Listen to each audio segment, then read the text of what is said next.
For years, I've wanted to make some beeswax candles with wax from our beehives, but I just never got around to it. So this year, I decided to finally tackle this project and make some candles for the fall and winter seasons. In my naive mind, I thought candle making is super simple. Put a wick in a container, pour in some wax, and done. But I quickly discovered that creating a candle that burns well requires a bit more effort. The three main parts of the candle are the container, the wick, and the wax, and all three of these work together to determine how the candle burns. Here's a basic overview of how these impact the candle. A wider container will need a bigger wick, and thus will have a bigger flame, to prevent tunneling, while a narrower container will need a smaller wick, and thus a smaller flame, to prevent the wick from mushrooming and not burning as cleanly. And lastly, different waxes also burn at different temperatures. Some waxes have a lower burn point and don't need as large of a wick, but beeswax has a very high burn point and burns very hot. Now, I'm just making these candles for myself, so I made some informed guesses about what size container, wick, and wax mixture to use, but if you plan to gift these, you will likely need to make a few test candles and adjust the container size, wick size, or wax mixture to get a candle that burns well. But more on that at the end of the video. Here are the materials I'm using to create my candles. First up, of course, is the beeswax. I've already filtered this wax and it's ready for use. Then I'm using these two jars that are approximately 3 inches in diameter. For now, I'm leaving the labels on because I think they're kind of fun and cute, but I might change my mind on the pickle container labels because that one's a little off the wall. Since my candles will be decent in size and because beeswax burns very hot, I'm going to mix in some coconut oil to reduce the burn point of my candle in hopes it will melt all the way out to the edge of the container without burning a super hot, large flame.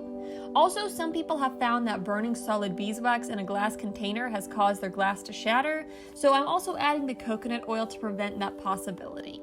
For my wick, I'm using a number 5 square braid wick. Everything I read suggested using a square braid wick for beeswax candles, but I struggled a bit with knowing what size wick to use. There's several charts out there, but some were all over the place. I eventually decided to order my wicks from a shop on Etsy called Waxing Moonshine, and Alexander was very helpful giving advice on what size wick would make sense for my project. I also ordered some wick tabs, which is that little metal piece that holds the wick at the bottom. I'm going to hot glue the wick tabs to the bottom of my jar because I have a high temp glue gun, but you could also purchase wick stickers to attach the wick to the bottom of your container. We'll need some additional miscellaneous items like pliers to crimp the wick tab, scissors to cut our wicks to size, and a pencil to wrap the end of the wick around while the candle cools, but these items here are the major items that we need to create some beeswax candles. I decided to do a 1-to-1 ratio of beeswax to coconut oil, so I need to figure out how much wax I need to melt for each candle. An easy way to do this is to fill your container with water, leaving a bit of room at the top, and then measure the amount of water that was in your container. I needed 1 3/4 cup for my big jar and 1 cup for my smaller jar. Be sure to thoroughly dry and clean your container after this step. Next, I prepped my wicks by sliding them through the wick tab, making sure the wick was a good bit taller than my container, crimping the wick tab securely to the wick, and then trimming the excess off the bottom. Later, I'll prime the wicks by dipping it into the melted wax, but for now, we can set these off to the side. Once our containers and wicks are prepped, we can melt the wax. If you have an actual double boiler, that would likely be easiest, or you can DIY a double boiler by filling a large pot with water and setting another container inside to melt the wax. I turned my burner on and let the water reach a boil while I prep my wax. And guys, don't forget, boiling water and hot wax are very hot, so please be careful during this entire process. If you're going to be buying your beeswax, I highly recommend buying it in pellet form because it's easier to measure and it seems to melt a little faster. If your wax is in large chunks like mine is, you can use a grater to shave it into smaller flakes, but the wax is very difficult to clean off the grater. What I found worked best was to take the bag of wax out to the porch and whack it against the concrete. Try not to drag the bag across the concrete so you don't rip the bag open, but if you give it several good hits, it should break off some smaller chunks of wax. I'm making the smaller candle first, so I need a 1/2 cup of beeswax. I filled up a 1/2 cup measuring cup with the little wax pieces and overflowed it to compensate for the gaps between the chunks. And then I added it to my measuring cup inside the pot of boiling water. And now we have to be patient and let the wax melt. This can take a while with beeswax, and again, the beeswax will get very hot, so be careful. Beeswax is also flammable, so that's why we're using a double boiler method to melt it so the heat isn't directly against the wax. Be sure to keep an eye on the wax the entire time it's in the double boiler. While that was melting, I measured out a 1/2 cup of coconut oil. I'm waiting to add the coconut oil until the beeswax is completely melted for 2 reasons. First, I want to make sure that I actually measured out a half cup of beeswax, so when it all melts, I will measure it again. And secondly, it seems to mix together better if the beeswax is already melted, but you don't necessarily have to wait to add the coconut oil. Eventually, my beeswax melted down, and I discovered I didn't quite have a half cup of beeswax. Or at least, I didn't think I had a half cup. The marks on this measuring cup came off in the wash, so we remarked the 1 cup line with a Sharpie, but I had to guess at where the half cup measurement was. Accurate or not, I added a little bit more wax. Be careful when adding more wax that you don't just plunk them in there and cause the hot wax to splatter out and get you or your work area. Finally, the beeswax was all melted, so then I added the coconut oil. After a bit of stirring, it all melted together nicely, and it was time to prime the wicks. For this step, I wrapped some aluminum foil around a pair of tongs so they'd be easier to clean later, and then I held the wick tab with the tongs and dipped all of my wick into the melted wax. I should also mention at this point that I don't recommend cooking pasta while also making candles because inevitably your wax will be all melted right when the pasta is ready to be strained and you'll find yourself quite stressed. On the bright side, I had extra hot water to add to my boiler as water evaporated. The pasta starch left in the water is also why the boiling pot looks a little bit scummy later on. Anyways, back to the candle making. After dipping the wick, I held it over a container in case it dripped and moved it away from the heat. In about 30 seconds to a minute, the wick will be cool enough that you can straighten it with your fingers. Please be careful that you don't burn yourself on the wick. Make sure it's actually cooled enough. I dipped my wick twice to prime it, but I probably would have been okay with just 1 dip.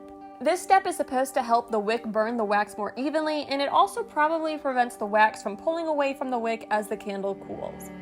Next, I took my wick and hot glued it to the center of my container. A straw can be helpful at this point to push the wick tab firmly against the bottom of the container. I'm using hot glue, but again, you could use wick stickers. Do your best to center the wick so your candle will burn evenly.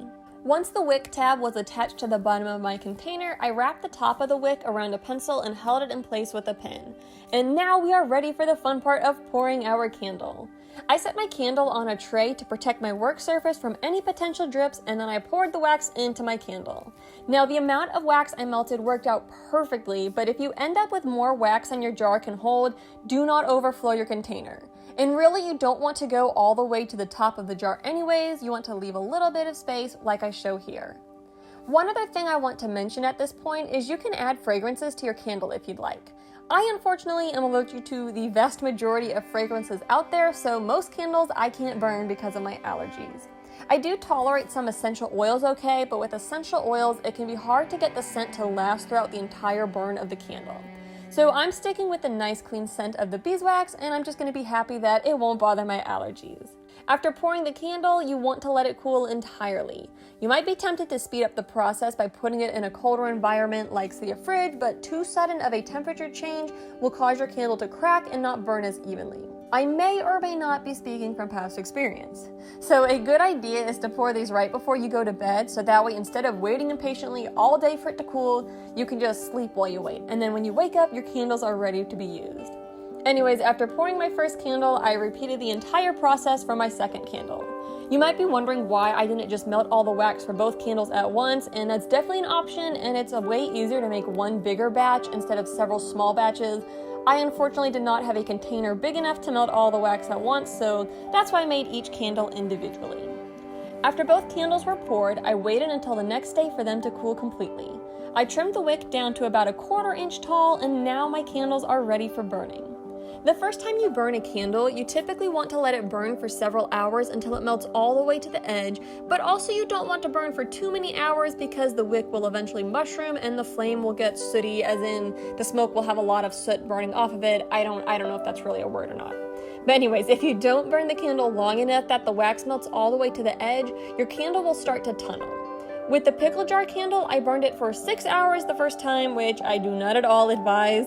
The wax did eventually melt all the way to the edge, but the flame got ridiculously tall and the wick mushroomed. Since flames are generally dangerous, I literally sat and watched the flame burn for that entire time while I crocheted because I didn't want a Talking Heads moment where I'd have to start singing "Burning Down the House." Basically what I'm saying is I burned for that excessive length in a controlled environment, and I would not recommend that you burn it that long.